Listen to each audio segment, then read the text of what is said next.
శ్రీ గణేశాయ నమః, శ్రీ గురుభ్యో నమః, శ్రీమాత్రే నమః. శ్రీమాతా శ్రీ మహారాజ్ఞి ఛానల్కి స్వాగతం. అందరికీ శ్రీ పంచమి శుభాకాంక్షలు. శ్రీ పంచమి, వాగ్దేవి పంచమి అంటే పలుకుల తల్లి శ్రీ సరస్వతీ మాత పుట్టినరోజు 23/1/2026 శుక్రవారం. యా కుందేందు తుషారహారధవళ, యా శుభ్రవస్త్రాన్విత, యా వేణాపరదండ మండితకరా, యా శ్వేత పద్మాసన, యా బ్రహ్మాచ్యుత శంకర ప్రభృతిభీ దేవ్యై సదా పూజిత, సామాం పాతు సరస్వతీ భగవతి నిశేషజాడ్యాపహ. అమ్మ స్వచ్ఛతకు నిదర్శనం. స్వచ్ఛత తెలుపుకి నిదర్శనం స్వచ్ఛత. యా అంటే దేవి అని అర్థం. ఆవిడ ఎలా ఉందంటే మల్లె మొగ్గల, పున్నమి చంద్రుని వలె, మంచుల, ముత్యాలహారముల, తెల్లని తామర పువ్వులో కూర్చున్న తల్లి. బ్రహ్మ, అచ్యుతుడు, పరమేశ్వరుడు వారితో నిత్యం పూజలు అందుకునే దేవి. అజ్ఞానాన్ని తొలగించి జ్ఞానాన్ని ప్రసాదించు తల్లి. సదా మమ్ములను రక్షించుగాక అని ఈ శ్లోకం యొక్క భావం. ఐం అనే బీజాక్షరం అమ్మకు బీజాక్షరం. ఐం మహాసరస్వత్యై నమః. మీ పిల్లలతో రోజు వీలైనన్ని సార్లు చెప్పించండి. ఈ రోజున తప్పనిసరిగా 21 సార్లు చెప్పించండి. అద్భుతమైన చదువు, జ్ఞానం, విద్య వస్తాయి. 84 లక్షల జీవరాశులలో సరస్వతీ కటాక్షం ఒక్క మానవునికి మాత్రమే ఉంది. మానవులకు భగవంతుడు స్వరపేటిక ఏర్పరిచి అందులో వాగ్దేవి స్వరూపిణిని అధిదేవతగా ఉంచి పలికిస్తున్నాడు. ఆ భగవంతుడికి శతకోటి నమస్కారాలు. గోకులంలో రాధాకృష్ణులు ఏకాంతంలో ఉండగా వారి వద్దకు దేవతలు వెళ్ళి నమస్కరించి, మేము ఆ అజ్ఞానులతో పడలేకపోతున్నాము, ఆ రాక్షసులతో మా జ్ఞానం ఎందుకు పనికి రావట్లేదు, మా పరాక్రమం ఎందుకు పనికి రావట్లేదు అని అడిగితే, ఆ దేవతల కోరిక మేరకు శ్రీకృష్ణ పరమాత్ముడు ఒక్కసారి రాధాదేవిని చూసి ధ్యానములోకి వెళ్ళి ఆది పరాశక్తిని ధ్యానించి ఆయన శరీరంలోంచి సౌందర్య రాశి అయిన స్త్రీమూర్తిని సృష్టించాడు. ఆమె నీలపు రంగులో ఉన్నది.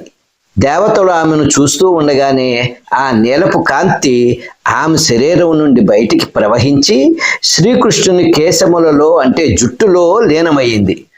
అప్పుడు ఆ స్త్రీమూర్తి తెల్లని రూపంలో మిగిలినది. అదిగో ఆ రోజు మాఘ శుక్ల పంచమి. ఆ తల్లి ఆ రోజున ఆవిర్భవించింది. ఆమె అటు నుండి ఇటు, ఇటు నుండి అటు నడుస్తున్నది. అప్పుడు ఆ దేహకాంతి ఆమె నడుస్తున్నట్టుగానే ప్రవహిస్తూ అటు ఇటు ప్రవహిస్తోంది. అందుకని సరస్వతి అన్నారు. సరయు అంటే ప్రవాహము, వతి అంటే కాంతి. అందుకని కాంతి ప్రవాహముగా గలది సరస్వతి. ఒక నదికి సరస్వతి అనే పేరు కూడా ఉంది. హిమాలయాల నుండి ప్రవహించి కొంత దూరం ప్రవహించాక భూగర్భంలోకి అంతర్వాహినిగా ప్రవహిస్తోంది ఆ నదీమాత. శ్రీకృష్ణ పరమాత్మ యొక్క దేహంలోంచి వచ్చినటువంటి ఈమె ఆదిపరాశక్తి అనుగ్రహంతో నా ద్వారా ప్రకటించబడటం నా అదృష్టంగా భావిస్తున్నాను అన్నాడు శ్రీకృష్ణ పరమాత్మ. అప్పుడు దేవతలు శ్రీకృష్ణుని, భగవాన్ ఈమెను పూజించటానికి మీరే పూజా విధానమును కూడా తెలుపమని అడిగారు. అప్పుడు శ్రీకృష్ణ పరమాత్మ పూజ స్తోత్రము స్వయముగా ఆచరించి చూపించారు. స్తోత్రం పేరు సరస్వతీ కవచం. ఆ రోజు నుంచి దేవతలు సరస్వతీ మాతను పూజ చేస్తూ స్తోత్రం చేస్తూ విజయాన్ని సాధించారు. అది భూలోకంలో ఋషులకు చేరింది. ఆ ఋషుల ద్వారా మనకు చేరింది. కాబట్టి ఆ తల్లి యొక్క కటాక్షం ఎలా పొందాలి మనం? ఆమె విద్యాది దేవత. అంటే మనం విద్య ద్వారా తెలుసుకునేది జ్ఞానం, వినయం, వివేకం. వీటితో మనం ఎన్నో శాస్త్రాలు తెలుసుకోవచ్చు. అమ్మ కటాక్షం ఉంటే మగవాడు కూడా మాట్లాడగలడు. అంటే ఒకసారి ఇద్దరు పండితులు పక్క పక్కన కూర్చున్నారు ఒక గుడి మండపంలో. ఎవరి జపం వాళ్ళు చేసుకుంటున్నారు, ఎవరి ధ్యానం వాళ్ళు చేసుకుంటున్నారు. ఆ సమయంలో ఒక పెద్దావిడ అటుగా వస్తూ వీరిద్దరి దగ్గర మొదటి ఒక వ్యక్తి దగ్గర ఆగి నోట్లో ఉన్నటువంటి తాంబూలపు పిడప అంటే మొక్క తీసి అతను నోట్లో పెట్టబోయింది. ఆ మొదటి ఆయన ఏమన్నాడంటే, నేను మహాపండితుడను, సర్వశాస్త్రాలు తెలిసిన వాడిని, నీ ఎంగిలి నేను ఎలా తింటానో నాకు వద్దు, వెళ్ళమ్మా అన్నాడు. సరే ఆవిడ అలా నడుస్తూ రెండో అతని దగ్గరికి వెళ్ళింది. ఆ రెండో అతను ఈ పిడప అతను నోట్లో వేయటానికి నోరు తెరవమనగానే అతను తెరిచాడు. తెరవగానే ఆ తాంబూలపు పిడత నోట్లో తాంబూలపు కొంచెం ముక్క నోట్లో పెట్టింది. చూడండి, ఆయన మోగవాడు. ఆ మోగవాడు మోక పంచసతి అని 500 శ్లోకాలు రచించాడు. అప్పటికప్పుడు పాడి శ్లోకం చేశాడు. శ్లోకాలు అలా ధారావాహకంగా వచ్చేస్తున్నాయి. ఆవిడ అమ్మవారు కదా, ఆవిడ అమ్మవారు ప్రత్యక్షంగా అమ్మవారిలా రాదు కదండి, ఓ పెద్ద ఆవిడలా వచ్చింది. ఆ తాంబూలపు మొక్క నోట్లో పెట్టగానే ధారావాహకంగా ఆ మోగవాడికి మాటలు వచ్చి 500 శ్లోకాలు మోక పంచసతి అనేది ఆయన రచించాడు. నాయనా, చాలా సంతోషం, నువ్వు చక్కగట్టి రాశావు, నీ పేరు చిరకాలం నిలుస్తుంది, నీకేం కావాలో వరం కోరుకో అంటే, నేను ఏ నోటితో అయితే నీ యొక్క 500 శ్లోకాలు నీ మీద రచించానో ఆ నోరు ఇంకో మాట మాట్లాడటానికి వీల్లేదు, నాకు ఇచ్చిన మాటను తీసేయి తల్లి అని అడిగాడు. అంత గొప్పవాడైన ఆ తల్లి ఆనందించింది. సరే నాయనా, శుభం అని అదృశ్యమైంది. అలాంటి తల్లి పలుకుల తల్లి సరస్వతీ మాత. ఈమెనే వాగ్దేవి అని కూడా అంటారు. ఆలోచనలను ప్రవాహంలో ప్రవహింపచేసే తల్లి సరస్వతి. మనం ఏదైనా రాయాలంటే జ్ఞాపక శక్తి, ఛందస్సు, ఆలోచనలు కావాలి. కవులు రాయాలన్నా, మనం రాయాలంటే మనకు జ్ఞాపక శక్తి కావాలి. అలాంటి వారిలో గొప్పవారు వ్యాస మహర్షి, వాల్మీకి మహర్షి, అలాంటి వారు ఎందరో మహానుభావులు. వారందరికీ సరస్వతీదేవి అనుగ్రహంతోనే రాయగలిగారు. 18 పురాణాలు, వాల్మీకి రామాయణం ఇలాంటివన్నీ రాయగలిగారంటే అమ్మ యొక్క శక్తితోటే. అలాగే మన శిరస్సులో బ్రహ్మరంధ్రం ఉన్నది. దీనికి సహస్రార కమలం అనే పేరు. సహస్రార కమలమంతా వ్యాపించి అక్కడి నుంచి దివ్యమైన ఆలోచనలు ప్రవాహంలో ప్రవహింపచేస్తున్నది కనుక సరస్వతి. అమ్మవారి బీజాక్షరం ఐం బీజం. సరస్వతీదేవి కటాక్షంతో వాల్మీకి మహర్షి ఆది కావ్యాన్ని ఎలా రాయగలిగాడు? ఆయన సరస్వతీ కవచం 1,00,000 సార్లు జపించాడు. కావున రామాయణాన్ని రాయగలిగాడు. దేవి భాగవతంలో బ్రహ్మవైవర్త పురాణంలో కూడా ఈ విషయాన్ని ప్రస్తావించారు. పోతన గారు భాగవతం రాసేటప్పుడు సరస్వతీదేవిని, అమ్మా, నేను వ్యాసుడిని కాదు, వాల్మీకిని కాదు, కాళిదాసుని కాదు, నిన్నే నమ్మితిని తల్లి, నీ దయ నాకు కావాలి తల్లి అని వేడుకుని భాగవతం రాశారు. 4 భుజములు గల తల్లి జపమాల పుస్తకము, ఒడిలో వీణ, 2 చేతులతో మ్రోగిస్తూ ఉన్నట్టు ఉంటుంది. అమ్మ వీణ పేరు కచ్చపి. ఈ మూర్తిని మనం ఫోటో తెచ్చుకుని ఆ ఫోటో పెట్టుకుని పూజించాలి. ఈ రోజున ఫోటో ఉన్నా చాలు, విగ్రహమూర్తినే అవసరం లేదు. ఎవరికైనా విద్య ఉంటే ధనం ఉంటుంది. అమ్మ మనకు ఏమిస్తుంది? కీర్తి, ఐశ్వర్యం, వీర్యం, సంపద, జ్ఞానం, వైరాగ్యం ఇచ్చి మందకొడితనాన్ని పూర్తిగా తొలగిస్తుంది. అమ్మ యొక్క పూజా విధానం ఎలాగంటే, మీ పూజా మందిరంలో లేదా విడిగా అయినా ఒక పీట వేసి, ఒక తెల్లని వస్త్రం వేసి, దాని మీద తెల్లని బియ్యం పోసి, ఒక ఫోటో పెట్టి ఆవు నెయ్యి దీపం 9 ఒత్తులు వేసి వెలిగించండి. అమ్మకు మల్లెపూల దండ వేయండి. తెల్లని పూల దండ ఏదైనా పర్వాలేదు.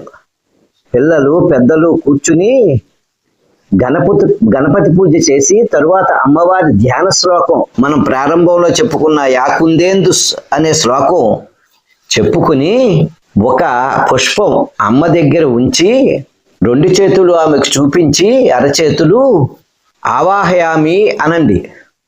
సర్వాంతర్యామి, అంతటా వ్యాపించి ఉన్న తల్లి మీ ఫోటోలోకి చేరుతుంది. అప్పుడు షోడశోపచార పూజ చేయాలి. మనకు మంత్రాలు రాకపోయినా శ్రీ సరస్వతీదేవి అయి నమః అంటూ ఆవాహనం, ఆసనం, కాళ్ళు కడుక్కోవటానికి నీళ్లు పాదయో పాద్యం సమర్పయామి, చేతులు కడుక్కోవటానికి నీళ్లు హస్తయో అర్ఘ్యం సమర్పయామి, అలా అంటూ పాదాల మీద చేతుల మీద నీళ్లు చల్లండి. తర్వాత పంచామృత స్నానం చేయించండి, పంచామృతాలు చల్లండి. శుద్ధోదక స్నానం సమర్పయామి, శుద్ధోదక స్నానం నీళ్లు చల్లండి. స్నానానంతరం శుద్ధాచమనీయం సమర్పించండి. తరువాత వస్త్రద్వయం సమర్పయామి, తిలకధారణార్థం గంధం సమర్పయామి, పుష్పం సమర్పయామి. గంధం అంటే గంధంలో పుష్పాన్ని అద్ది ఆ పుష్పం అమ్మ దగ్గర ఉంచండి. యజ్ఞోపవేతం సమర్పయామి, ఆభరణం సమర్పయామి. ఇప్పుడు అష్టోత్తరం చేయండి. అష్టోత్తరం చేస్తూ తెల్లని పూలతో పూజించండి. ఏవైనా పర్లేదు, తుమ్మి పూలు, తెల్ల